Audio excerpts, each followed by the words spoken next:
It's doom time. That's right. We're going to talk about some really dark and depressing music. Oh yeah! What's up, everyone?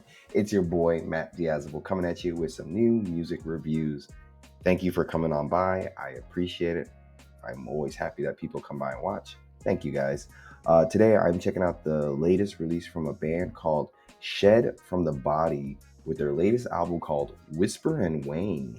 If you've never heard about this band, Shedfromthebody is from Espoo, Finland, and play a style of Doomgaze slash alternative metal that, plays on really like dark and brooding music. And I discovered this music because the album cover was really interesting and very striking when I was looking up new bands to check out.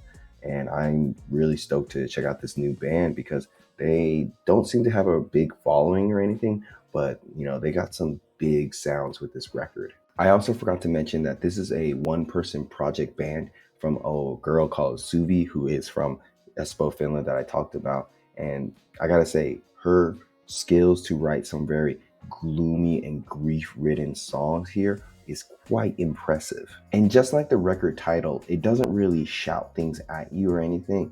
It just really whispers its sorrows and signs out its truths to you very slowly and very deeply. It's a minimalistic, doom-laden journey that's just emotionally vast and just musically just as heavy as well. Suvi doesn't just simply play dark ambient rock music or doom-laden folk music here. She breathes it. She lives it. From the opening moments of Destroyer, there's an eerie clarity in just how everything just feels really stripped away and just raw. The guitars, they feel very thick and heavy, like a storm cloud hanging over you, with some really slow and very deliberate drumming.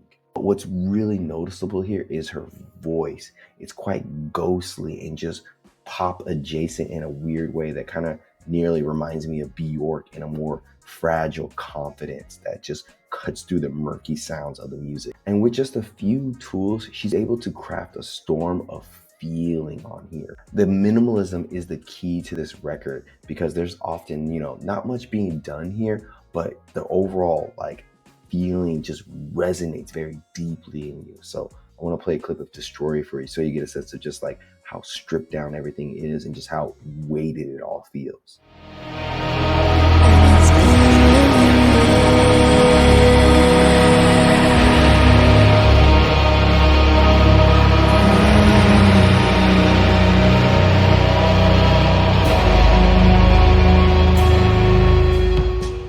Barely anything is done, but you can feel so much. Mooring lets her vocals, rise from the gloom and take center stage, like she's singing in a very echoey space, like a cathedral.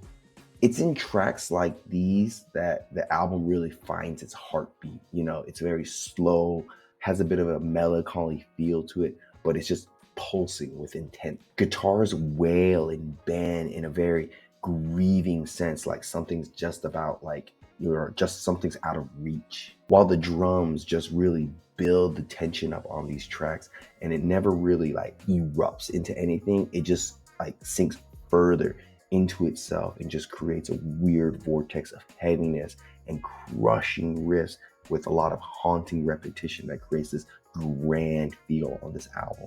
Then you have the song Nail here that drives the album further into some more doom rock territory, introducing more cymbal work from the drums and some distorted riffs that feel like the band is hinting at some industrial metal influence without ever really fully crossing into that realm. There's a seductive danger here, and that is all coming from her siren-like vocals that feel like they are buried under grime and rust, but have a very hypnotic and almost relentless feel to it as the track just swells and builds upon itself. So I want to play a small clip of Nail for you so you get a sense of just the heaviness that she's bringing here to her type of music.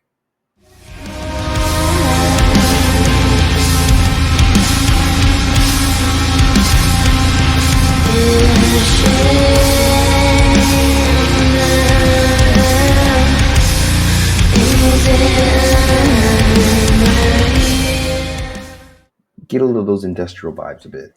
On Sungazer, there's a little bit of a change up here. Initially, it feels like a bit of a brighter song with almost like an indie feel to it, but before you know it, it's consumed by some slow churning darkness. This back and forth between, light and shadow, restraint and eruption is a very big and prominent motif on this album. Songs are constantly evolving, morphing, and swelling into things that are just, even heavier, deeper, and more haunting as the record progresses. And speaking on that heaviness, the next couple tracks, Milk and Velveteen, are some of the most atmospheric moments on this record. Like on the song Milk, it starts off almost like whimsical a little bit with some like fairy tale like instrumentation, but before you know it, it gets overtaken by some ancient, almost ritualistic percussions and layered vocals that just don't really feel like they're being sung, but more like it's a chant of a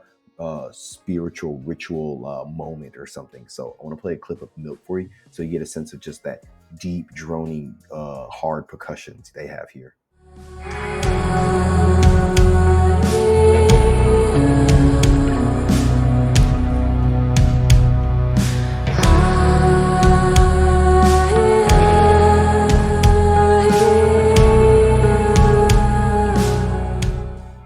It feels bigger than itself than anything. Then you have the song Velveteen that kind of digs deeper into that murky sound they have here for a bit, offering some riffs that are wrenched in reverb before just really taking off into a more mellowed out, section of the song. Both of these tracks show her uncanny ability to make very slow music. Slow music feels so alive. Each beat feels deliberate and every vocal pass has just a lot of sorrow to it. The choke is one of the most emotionally raw moments on this record because she has like pain seeping through her vocals and like her vocal delivery here, and it's all wrapped up in some grimy instrumentation. It's a song that feels like it's just falling apart, but in the best possible way. It feels like it's very frayed on the ends, and it's just soaked in grief. And yet all this crazy stuff that's going on, it still holds its form. The strange, almost distorted like vocals at the end of the song, they only enhance the unshakable feeling of just discomfort that this song and this project is creating here. It's like one final gasp out of like a final moment in someone's life. The closer song, I think it's called Canepsia, correct me if I'm wrong, acts like a very quiet requiem as you just drift off into space. It has some really slow hi-hat playing here and some grimy bass that it's quite subtle at first, and her vocals are layered on top of it. They give it a very nice smoky, almost like she's just high above everything else in a really cool way. But staying true to this album's form, it doesn't really last that long, that opening quiet and softness she has here. Then the song kind of unfolds into some crushing, doom-laden finale here that just leaves you breathless. And so I feel like, the best way to describe this album is that, every song on Whisper and Wane feels like a different shade of sadness. Kind of also like a different shade of solitude. There's a lot of grief, sadness, just all over this album. The sonic palette on this album is, familiar from track to track, but one thing that is really cool about it, it never really feels redundant. Instead, it feels very cohesive, each song a movement into a larger, more sorrow-soaked symphony.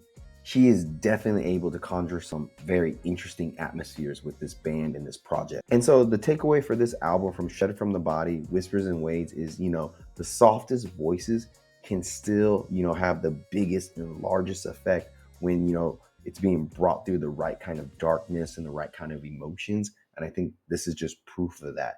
So this latest album from Shedfromthebody, I would have to give it a nice and decent 9 out of 10. Links down below. Tell me what you think about this band and this music. Open to suggestions like always. And like always, see you in the pit.